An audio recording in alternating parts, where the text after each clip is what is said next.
going on, everybody? Welcome back to the Has-Beens. I am Matt Burton. I'm Braden Lara. And we're going to start off this week talking a little college football. OU beats Kansas 56-3. And moving on, OSU, Yeah. West Virginia takes down the number 10 team in the nation.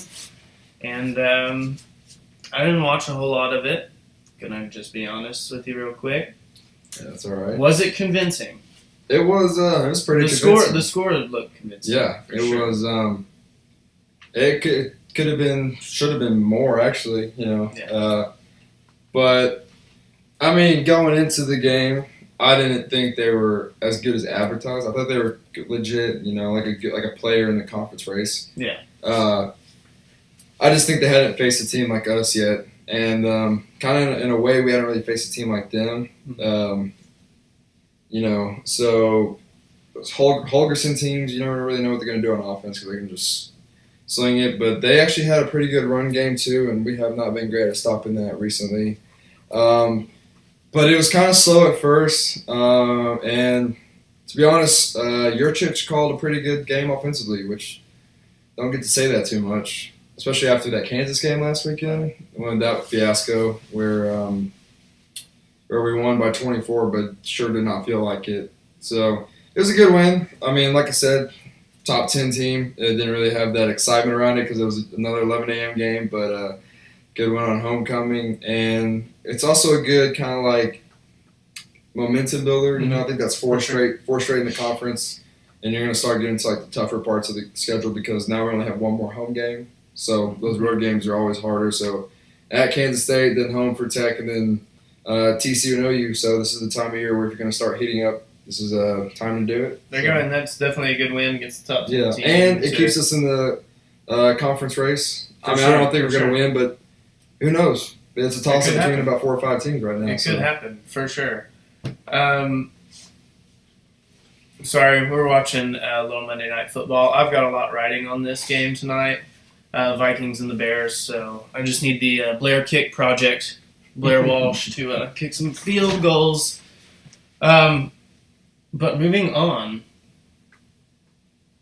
you wrote an article about this guy. Did. Russell freaking Westbrook. Oh my goodness. First player ever through the first 3 games with 100 points, 30 rebounds, and 30 assists. First For 3 games. Oh my god. Yeah, first player since Magic Johnson to have like a triple double in general in the first 3 games. Yeah, two in the first 3. Two. Well, he's averaging 1 though, right? He's averaging 1 Yeah. right So, now. yeah. Are we surprised though? I don't No, think this is anybody kind of was what we surprised, expected of Russell this year. We expected him to kind of do everything. Yeah, he'd have And to. he you has know he's going to top 50 shots at least. I hope he does. Have to. I hope he has does. to. If he takes 44 shots in a game. But I you know mean, what? Coming off of this offseason, he deserves to shoot 50 Yeah. times a game for what he did just re-signing after KD left. He deserves a 50 shot. You can see just the way he's been playing. Like he just wants to win. Mhm. I mean, he doesn't take anything off the other areas of the game. Like he's still getting the assists. Yeah.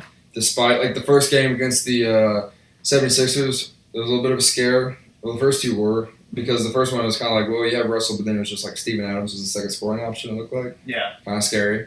And then the second game. Yeah, but I kind of knew Oladipo wasn't going to shoot that. Yeah. Well, he wasn't going to play that bad again. Yeah. I just needed him to get kind of First get going, game, But yeah, this team, especially Russell, they're all like play hard in different areas, and it's going to give you a shot to win some games. And it was good against beating the Lakers pretty handily last night because D'Angelo was trying to prove himself as like an up and coming top point guard, and Russ not really having any of that right now. No. So he's like, sit down, young fella. yeah, sit down. Yeah, I don't know. Like, of course, it's ridiculous to say that he can keep that up for 79 more games, but is it? Hey, I'm not saying it's not possible. It's possible. like something you shouldn't say, but us Thunder fans kind of think it. We- Maybe, maybe he does. You The points are going to be no problem. The assists are actually looking like they might be able to go around. So It's one of those things. It's just like those Homer OU fans that are like, "Oh, we're gonna get back in the playoff after 2 losses." But who knows? You don't say it, but you think it. Yeah. I don't think that, but OU fans, you're not getting in the playoff. Stop. Anyways, Yeah. Russell Westbrook just destroying everything. The thing I've noticed these first 3 games is that the offense has completely changed. It's kind of more fluid, more passing, Mm-hmm. a lot more like pick and rolls, linking Almost, up, yeah, linking up they would with stand Adam. around a lot last year. Yeah, linking up with Adams and Cantor, and you don't have to play isolation basketball when you have Durant and Westbrook, which is what we did Mm-hmm. the whole time KD was here.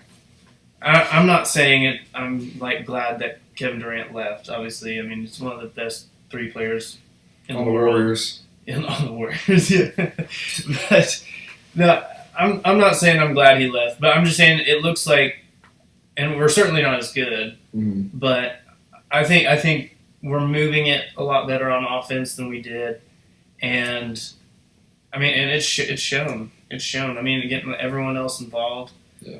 I love Steven Adams. By the way, Oh, yeah, that new extension. By the way, him and Oladipo Yeah. getting some money. That's good because Extension. That's good for us. I don't know how that affects Enes Kanter going forward.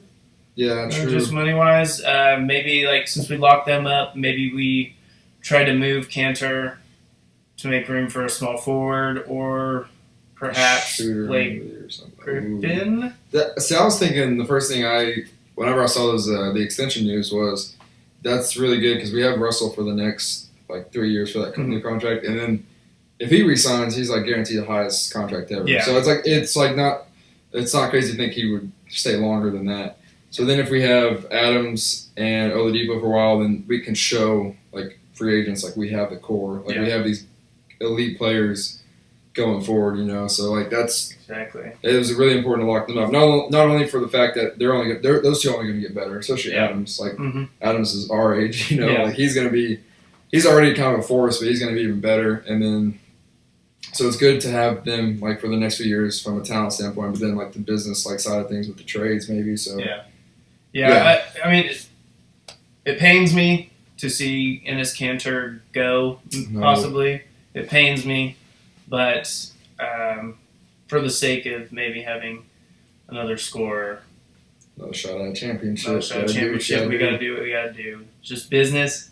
Hurt with Ibaka, man. So it hasn't. Sometimes you have to. And I was thinking about that this weekend. Like, what was Orlando thinking? Yeah. Oh my goodness. I mean, but hey, you know what? They got Serge Ibaka. Yeah, Serge. We got 3 players that are playing pretty good minutes right now. So I will take it. I will take it all day. So just based off, I know we kind of did a little preview last week, and we said the Thunder make the playoffs. But like, what do you think a realistic win total is for them? Ooh. Did we? I don't think we did. I don't think we did win total. I think a great season for the Thunder would be 4th in the West. So I think that would be a really, really great season because we get one series at home with home court advantage.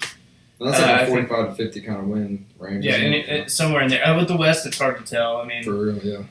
I mean, so it's I think 4th would be a really great season. Realistically, I think 6th or 7th maybe. But I mean, if they keep this up, who knows? We'll find out really quickly. The Clippers and These the Warriors. these 2 back-to-backs from the Clippers and Warriors. So it'll be. I'm a huge Billy Donovan fan, so I'm excited to see like. Last year, I feel like a lot of people kind of discredited him because he had Russ and KD, but then in that Spurs series, he made some like really good adjustments using definitely. Players. So it's like you can see he's actually like a coach. Like he's not just like holding it down, you know, just playing the part while KD and Russ do their thing. Like he's actually a coach. But this year, I kind of think he'll win the Coach of the Year. I hope so. If we do well enough, you know, like.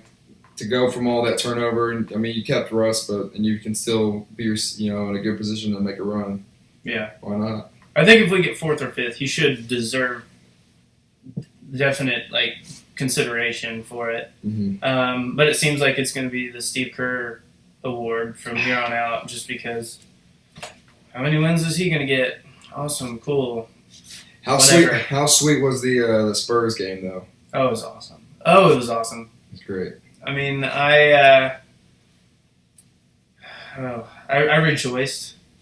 I tweeted. I yelled a lot. I tweeted before it. I was like, "Please God that the Spurs won by 30," because I wanted them, and then won by 29. They won so by 29. Hey, I'll take it. Like Braden, I'm happy. You're the new Oracle. I am. But Please God that the Thunder win the championship. I was happy after they won. I yelled like Russell does after he gets a huge slam dunk. And Powell I didn't yelled and even I play, ripped my shirt off. I didn't think I was that strong to do that, but and Powell didn't I even did. play that well, really. no. Hey, Ben Simmons though. We didn't say this last week on the show when we were doing like our awards. I don't think we did a 6-man. I was thinking Enos. I might go Ben Simmons though. It's not Ben Simmons. I apologize. Who is it though? The Who are- Simmons guy on the Spurs. Oh, Jonathan Simmons. Yeah. Jonathan Simmons. Yeah, just had break. Came out of nowhere. Yeah, Came out not of Ben Simmons. Jonathan Simmons. There we go. Yeah, because that guy, he looks like he's fits that mold for 6-man right Oh, now. yeah. Just come in and Just come in and just score. dominate the Just way you score, need to. Yeah. Exactly, just come out of nowhere too. But yeah, I'm excited. We're gonna find out how good we really are in these next two back-to-back games against the Clippers and Warriors. Hopefully, I don't even care about the Clippers game.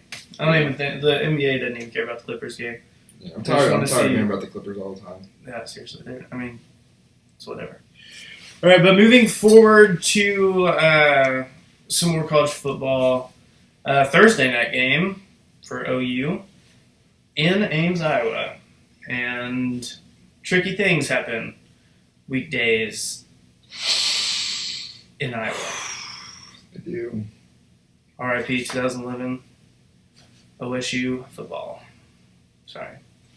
Well, it's alright. I mean, we won the championship that year too, so Won the championship Right, I mean, in 1945 too. they gave us a scare, but we beat them, right? So. You know, Shout out Quinn Sharp.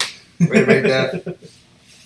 So, and you said Iowa State may be the most dangerous 1-7 team. They might be. You heard it here. I really think that's the most dangerous 1-7 team in They the very well country. could be. They very well could be. Let's see. Who do you got? Okay. OU, Iowa State. I like they are like literally have one win, but they're like really are scrappy. Like per Iowa State, like that's kind of their thing. That they're always. But this year, a new coach is kind of like you can tell he's got them in the right direction. Mhm. And the most important part in this matchup is, as Matt said, is a night game. It's a weeknight game Big night. in Ames. They're gonna be fired up because I don't think they beat OU. Probably a long time if ever. They haven't beat OU in the Bob Stoops era. So anytime like a opponent with OU's status comes into town, you're just already gonna be fired up. And OU's ranked 12, so Iowa State's in a position to play. Spoiler, because it's a little far fetched to think OU might make the playoffs, but it could. It's still in play. So I think Iowa State, they love playing that spoiler role. Almost did to us again last year. And I think it'll be close because just all those factors. I think OU's going to win, but it's just a tough place to play. And I think hopefully finally some team can actually play some like figure out how to guard Mixon, like contain him a little bit because he's like the X factor. Him and Dede Westbrook, and He is. They said there's some, I can't remember who for the life of me, and I'm sorry in advance, but I did say that there was only one first round pick. If someone on the radio, Mhm. okay, said there's only one first round pick. There's only one first round pick. I think he said in the Big 12, and he said it was Joe Mixon.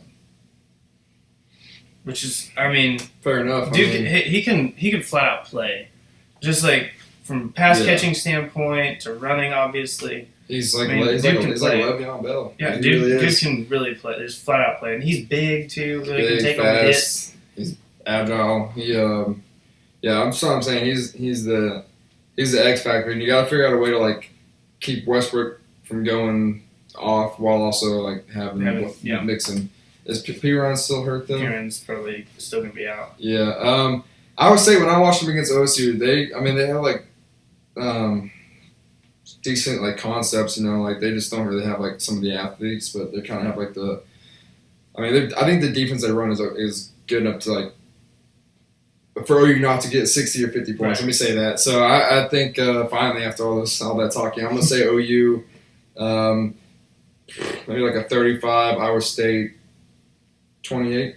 35-28. 35-28. I gotcha. I'm a little more optimistic just because, the offense is firing on all cylinders right now.